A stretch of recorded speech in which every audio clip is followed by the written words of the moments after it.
Professor, hum, boa noite. Boa noite, Miriam. Poderia falar um pouco mais sobre esse histórico de como esses três ramos da filosofia viraram, mudou, no caso, totalmente a intenção, o sentido e a nomenclatura? Olha só, que pergunta ótima. Na verdade, a resposta é simples. E você vai perceber essa resposta lembrando o seguinte: por exemplo, imagine que você vai fazer uma faculdade de biologia.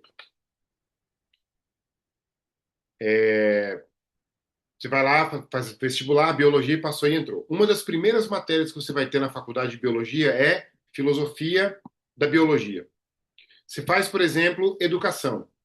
Você vai lá fazer licenciatura. Qual é uma das primeiras matérias que você tem? Filosofia da educação. Você vai fazer, por exemplo, psicologia. Qual é uma das primeiras matérias que você tem? Filosofia da psicologia. Por que isso? Filosofia da matemática. Filosofia da história. Eu tive, por exemplo, quando eu fiz história. Por que que essas disciplinas estão dentro de cada um dos cursos superiores?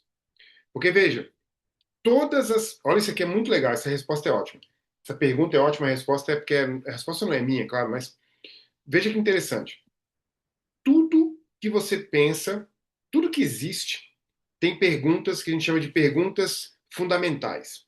A palavra pergunta fundamental aqui significa perguntas de fundamento, de base. Por exemplo, se você vai estudar biologia, a primeira coisa que você tem que saber é o que é vida.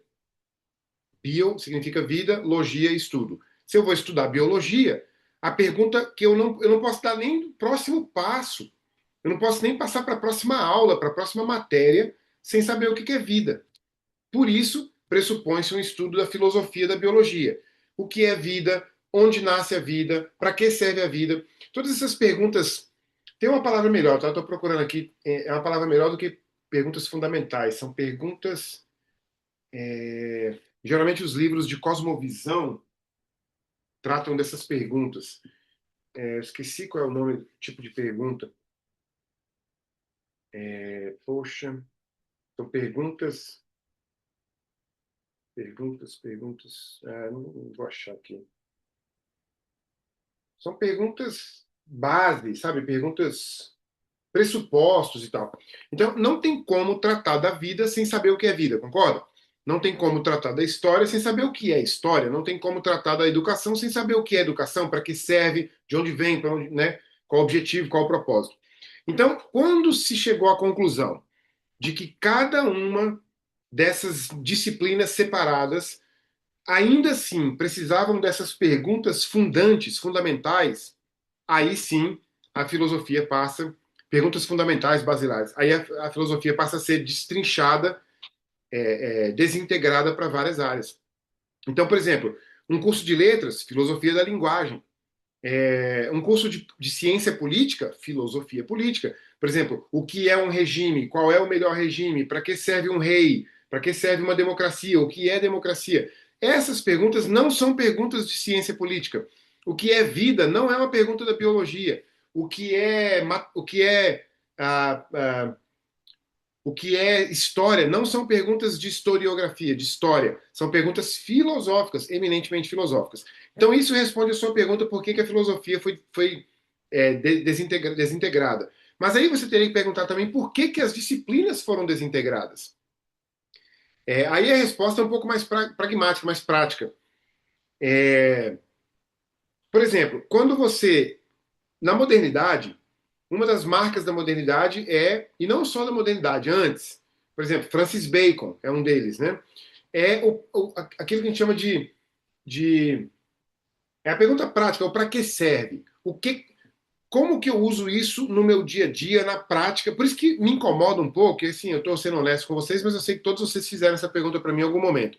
Não estou falando com ofensa, mas me incomoda um pouco quando uma pessoa está fazendo um curso desse comigo e fala assim: mas professor, e lá no dia a dia, na sala de aula, como é que eu faço? Essa é uma pergunta pragmática. É claro que ela tem o seu lugar, é claro que ela é honesta, é claro que ela é legítima, é autêntica, tem que ser respondida e hoje, porque eu estou dando aula hoje. Então não estou descartando a pergunta. Mas essa pergunta pressupõe o seguinte: eu não entendi o que é filosofia, por isso eu não sei o que fazer aqui hoje. eu não entendi como pensar na educação, por isso eu não sei o que fazer aqui hoje. E é claro que não entendeu, você está no processo ainda, né? Então, quando você fragmenta as coisas ao longo da história, você fragmenta por causa da praticidade, do uso. Na Revolução Industrial, fragmentou-se do ponto de vista da produção, aí você precisa, então, de filosofias separadas para explicar cada pergunta fundamental sobre cada coisa. Entende? Então, essa é a resposta, entendeu?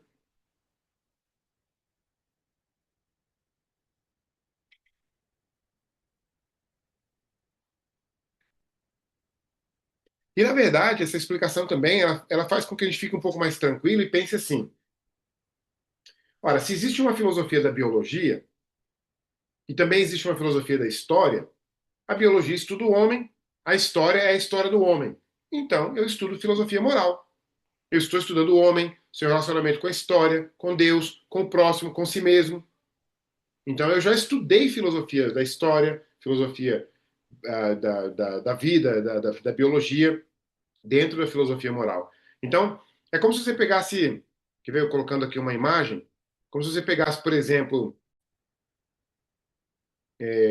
os três ramos aqui da filosofia. Você pegasse vários ramos aqui, né, separados, e você tem, sabe aquela brincadeira que a gente faz em sala de aula com o aluno? Você tem três categorias do lado direito e várias coisas aqui, X, Y, Z e tal. Aí você fala assim, ó, diga para mim onde que eu encaixo cada uma das coisas. Sabe aquelas atividades de ligar uma coisa com a outra? Então você liga uma aqui, você liga essa aqui, né? Você liga essa aqui, no vermelhinho aqui. Aí você pega aqui o marronzinho aqui, você liga aqui. Esse aqui também vai aqui e tal. É isso que a gente faz hoje em dia no resgate da educação clássica. Então, por exemplo, eu pego lá a filosofia pego lá a filosofia da biologia. Ah, porque eu errei aqui no marrom, né? Pego lá a filosofia da biologia e, e coloco ela em alguma categoria, que no caso aqui será a filosofia moral, né? Então é isso que a gente está fazendo aqui, ó. Esses vários campos separados, eles pertenciam anteriormente aos seus campos mais individualizados aqui, ó, mais abrangentes aqui, ó, e passaram a virar esses campos mais individualizados, né? Por isso que a gente não precisa se preocupar muito com a terminologia, mas a gente tem que pensar num conjunto que é o conjunto que faz sentido dentro da criação de Deus e do próprio Deus, né? O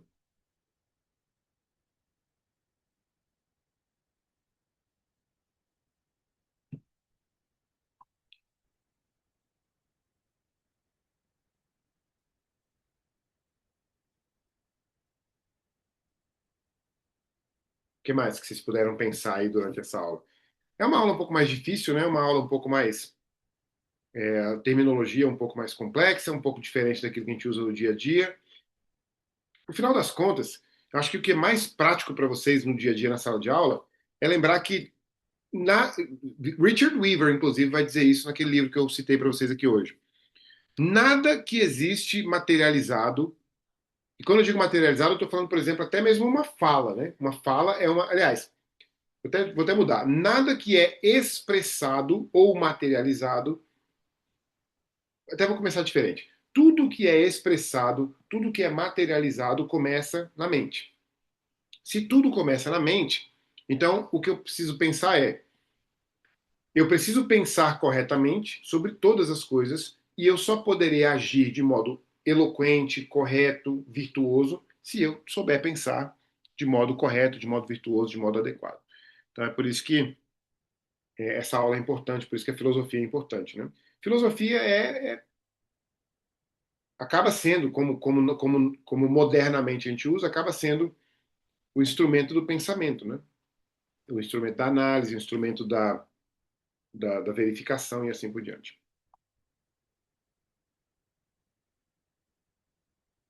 Já pensou, por exemplo, quando você fala em bioética? O que é bioética se não filosofia da biologia? Já pensou, por exemplo, quando inventaram os clones, quando criaram a ideia dos clones? A pergunta que se fazia é: será que a gente pode fazer isso? Então, o cientista que descobriu como clonar um ser humano, ele não dá o próximo passo se ele não perguntar para o filósofo, né? E aí, filósofo da vida? E aí, bioético? Né? Biofilósofo? O que eu faço agora? Será que eu deveria clonar o ser humano? Né? Então, é por isso que a filosofia é importante, porque ela pensa todas as áreas, né?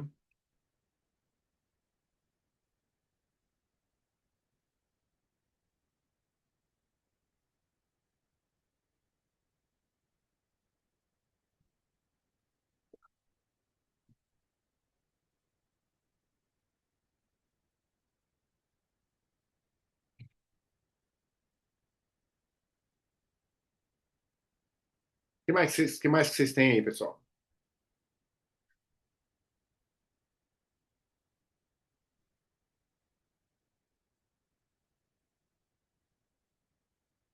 Seria isso por hoje?